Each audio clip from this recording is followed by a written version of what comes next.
Hello again, everyone. Welcome to Washington Gun Law TV. I am Washington Gun Law President William Kirk. Thanks for joining us. Hey, Washington, it's Friday. That's right. The weekend is here. And you know what we're going to do because it is Friday? Yeah, we're going to sit down with independent journalist Michael Easton, and we're going to go through your Attorney General's record just to kind of figure out, does this guy really deserve to be our governor? Today, we're going to talk about whether Bob really knows how to play by the rules when it comes to campaign finance. So today, let's do a little geeking out and have another Friday with Ferguson.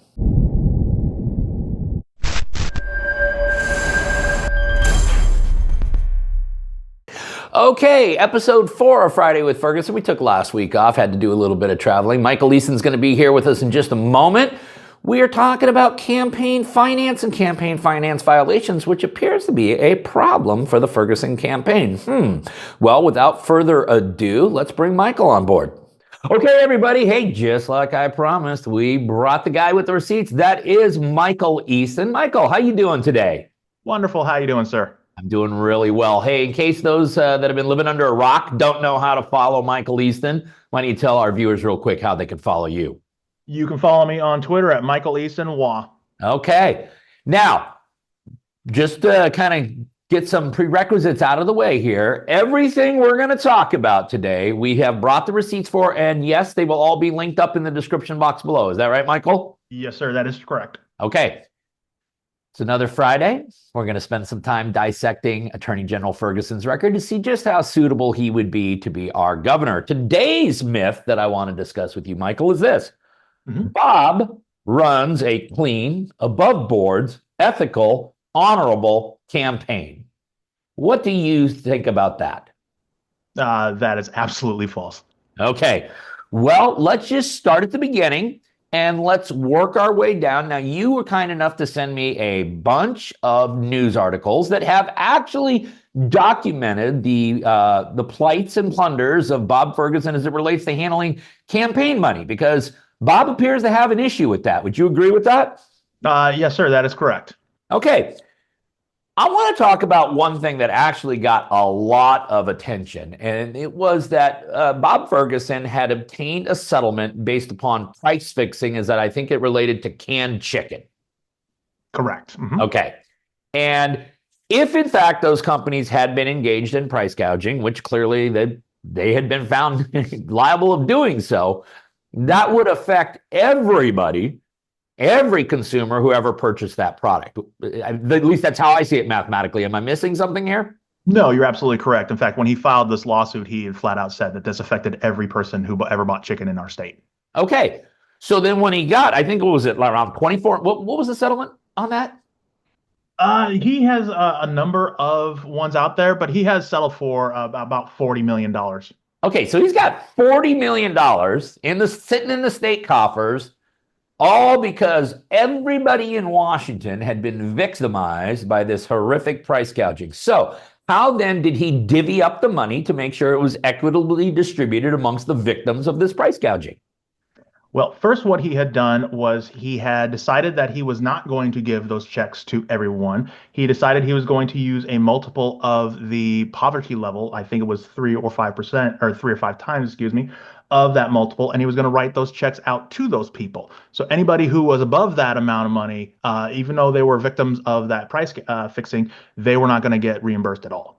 Okay, and then anybody below, actually within the threshold, let's say they just weren't really into canned chicken, because like myself, I'd never bought it. Let's say they'd never purchased any canned chicken and therefore never been victimized by the price gouging. Did they receive checks? Yes, sir. They would have gotten a check.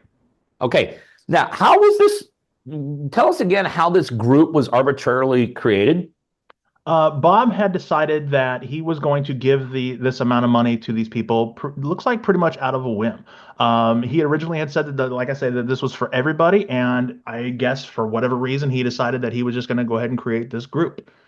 Yeah. Now, this group obviously comprises people in the lower income thresholds. Would you agree with that? Yes, sir. Okay. Predominantly, what types of voters do we find in the lower income levels? They typically vote Democrat. Yes, they do. Okay. Now, were there any other problems? I mean, like what happened? I'm assuming some of these checks just never got cashed or went to an address, or I don't know. Were there any problems in such as that, like checks going out and no one's cashing them? Correct. Bob had gotten a hold of a company called Experian and gotten a list from them. The problem is Experian has a well-earned reputation of incompetence. They had multiple data breaches, things like that. Of that list, there were hundreds and even thousands of people who were not supposed to get the check. Dead people, people who had not met the criteria Bob did, on and on and on. Okay. And let's take a dead person, for example. Obviously, the check goes to a dead person. It's not going to get cashed. Let's say of that $40 million, there was, I don't know, $5 million left over because it accidentally had gone to dead people. What becomes of that $5 million left over? That goes right back to Bob. Oh, seriously? Yes, sir. If the money is sitting in an account and it is not gotten to those people because they're dead, it's not anything. It'll go right back to Bob. And so as I understand it, if a person was upper middle class, I mean, they're not printing money, but they're comfortable, and Right. but they happen to be a huge fan of canned chicken and had bought the product consistently throughout years, they would have never received any compensation for the price gouging that they were victimized by. Correct. The money that they would have gotten has gone to somebody else. Okay. Okay. You sent me an article from the Spokesman Review, Mhm. and it talked about surplus funds. I want you to explain to the viewer when we're talking about surplus funds, what are we talking about here? So when somebody runs for office, they get campaign donations like any other campaign. And what happens is at the end of that campaign, they're left either with a surplus or a deficit. In Ferguson's case, he had a surplus of $1.2 million over the course of his multiple runs at various offices. So presumably, since he was the first, I believe, state office he ran for was Office of Mhm. Attorney General there, he Mhm. um, he had basically accumulated a surplus of about $1.2 million in campaign funds that had gone unused in his previous campaigns, right? Correct. Correct. Okay. And these would have been kept in an account that would have been Bob Ferguson for Attorney General or citizens to elect Bob Ferguson for Attorney General, right? Correct. Yes, sir. Mhm. Okay. What's a candidate allowed to do with that money if they're running for higher office, as is Attorney General Ferguson right now? They are allowed to roll that into the next campaign if that is what they choose to do with that money. Okay, so he could take that $1.2 million, and so Mhm. long as he complies with all the laws and regulations that go with that, he could roll that money theoretically just right into his gubernatorial campaign, right? Correct. Okay, Which he but did.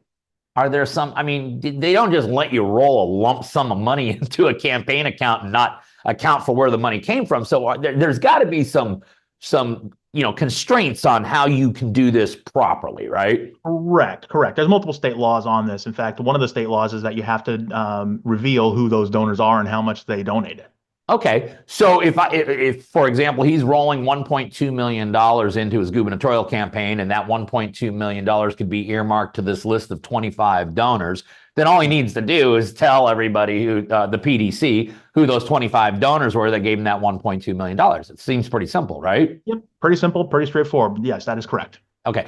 And I'm assuming that, we have other people in this state that have ascended through the political ladder. And so they presumably have had surplus money from previous campaigns that they too are Mhm. able to roll over. Yes, sir. This happens all the time in our election system. Okay. Okay. So did Bob seem to have any problem with this? Yes, actually, he had a big problem with this because what he had done was he had rolled it over and did not disclose who those donors were. In fact, one of the big major problems with that is if he does not disclose who those donors are, theoretically, he could go back and hit those people up again, but presumably against state law to say, hey, I'd like to get a few more bucks out of you.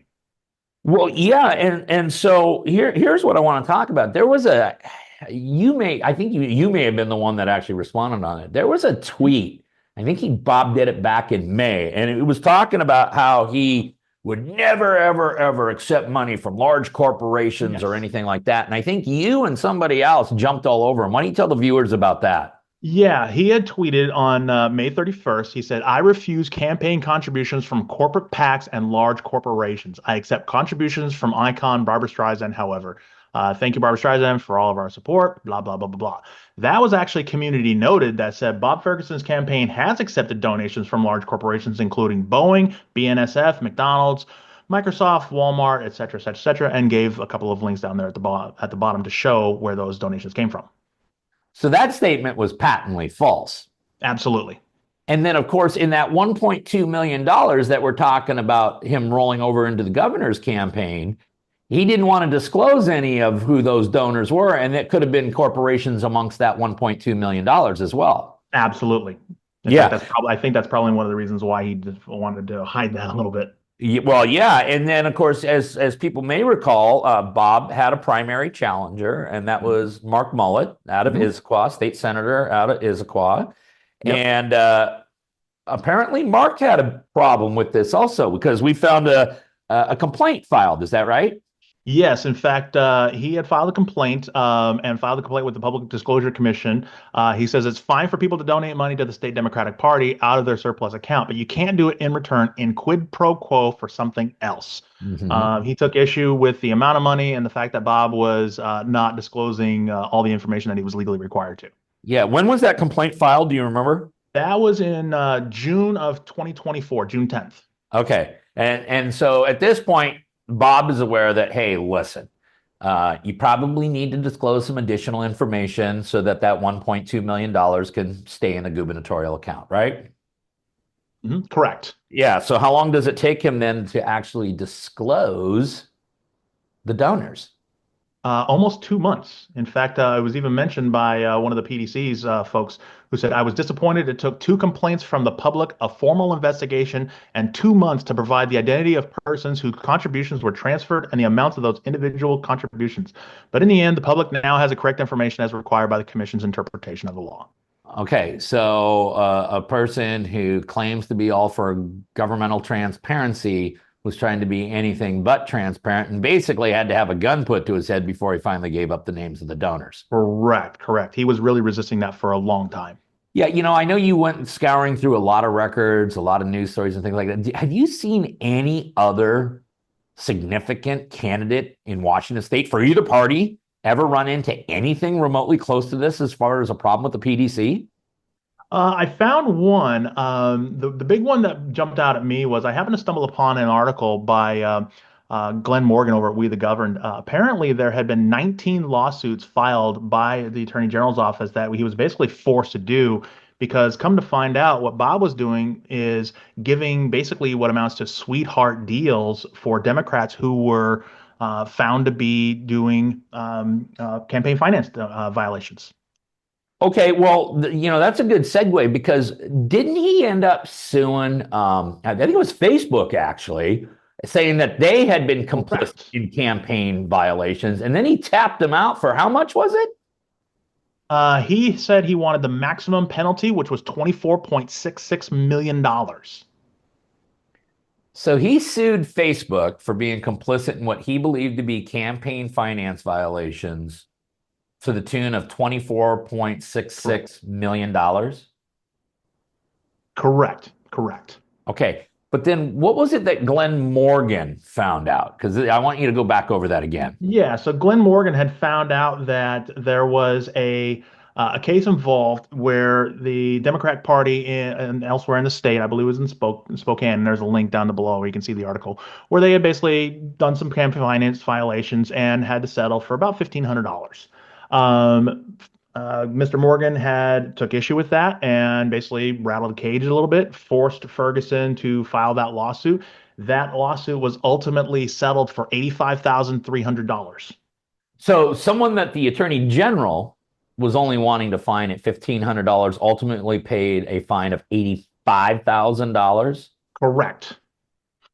Okay, and the party affiliation of each and every one of these individuals who were given a really sweetheart deal? They were all Democrats. They were all Democrats. Did you find any Republicans actually that had this problem? No, I've looked. I was thinking that maybe he was just taking it easy on, the Yeah, I'm sure he's taking it easy on either that or it's impossible for us to raise money in this state. That's why we don't have campaign finance. Yeah, I could not find that. But yeah, here it is. Wrist slapping them with a $1,500 fine, which apparently Castro Lang is the name that's coming out here. Okay. Well, the final thing I want to talk to you about, again, dealing with money, is, Bob had himself a pretty bad night with that second debate. Oh, he did. right? And I think that a lot of people, even those that might be Bob Ferguson supporters, would have to admit that was not a particularly good performance. And he looked petulant, and he looked childish, and he looked feeble, and he looked weak, and it may be because he is all of those things. But he immediately went out on a massive fundraising after that, claiming, "Hey, look, I just wiped the floor with Reichert, so give me some more money." Right. You decided, and anybody can do this. You don't have to really do a lot of digging around. Anyone can go to the PDC and see this. Why don't you tell what's going on with his current finances and how he intends on actually generating some more funds leading up to the finish line here? Yeah, so I'm looking at the PDC report right now. He has raised $11.2 million for this race, but he has already spent $8.7 million currently. Basically, he is blowing through his cash pretty quickly. And to generate more cash, he's using a service called Act Blue, which is a campaign finance fundraiser for Democrats. Now, the interesting thing, though, is Act Blue is actually under criminal investigation for campaign finance issues in the state of Texas, because there are people coming out saying, "Hey, wait a minute, I didn't donate to this. I don't have the money that they're saying that I donated," on and on and on. So that's Yes. triggered a And criminal. it's not just unique in the state of Texas. There are people who've been contacted like, "Hey, it looks like you've given $25,000 in the last 3 years to the Democratic Party," and the person's living in a single wide trailer. Yeah. And they're like, "I don't even make They're like, "I didn't $25,000 donate a that." year. What are you talking about?" Yeah. If I had that kind of money, I'm not giving it to anybody. And so that's kind of launched. I believe there's multiple attorneys general around the country now taking a look at this. Right, right. And in fact, when I saw that, that really raised my eyebrows, because you would think as the Attorney General that you would hold yourself to a higher standard of excellence. And if you're going to be fundraising off of things, if you found out that your people are under criminal investigation, you figure you would run to the hills and find another platform to do that on. One would think, I mean, they're not the only one that's out there willing to do fundraising for Democratic candidates. Especially on a major race. Especially on a major race. The one thing that I think all of the viewers ought to be aware about is that, there's a huge difference between the polls that guys like you and me see on TV all the time, and then what's called internal polling. And that's actually where the good pollsters go. They actually go and do internal polling for the candidates themselves, because it helps the candidate understand, do I need to spend more money? Am I spending enough? Or where do I allocate my resources as far as what type of demographic group am I trying to capture the votes of? And so internal polling is really very oftentimes pretty accurate. And I've always said that, hey, the internal polling on Bob has to be pretty scary to him because of the massive amount of tax that he has levied against Dave Reichert. And in fact, if you take a look at all of his TV ads, I don't think he's run a positive ad of, "Hey, here's why I should be your next governor." It's all like, "Here's why Dave shouldn't be." When you take a look, when you take a look at how much money he's burnt through, which is a lot, and you take a look at the fact that he's asking for a bunch more, and he's using it all to smear Dave Reichert. I mean, that's what it's all being done to you. What's that tell you about his internal polling here?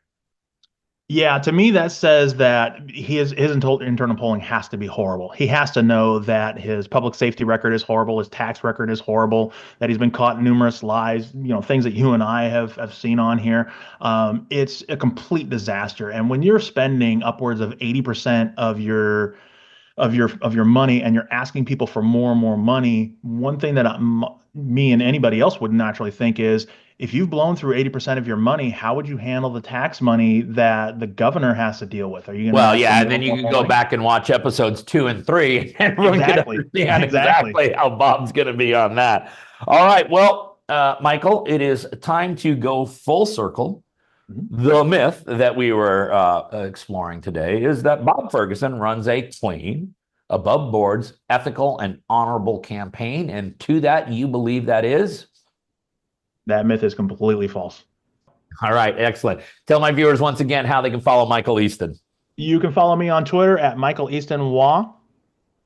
All right, listen, he is the best in public disclosure. He always brings the receipts. Michael Easton Wah on Twitter. Follow him. Michael, as always, thank you so much for being in here. Thank you, sir. Always a pleasure. All right, you stay safe.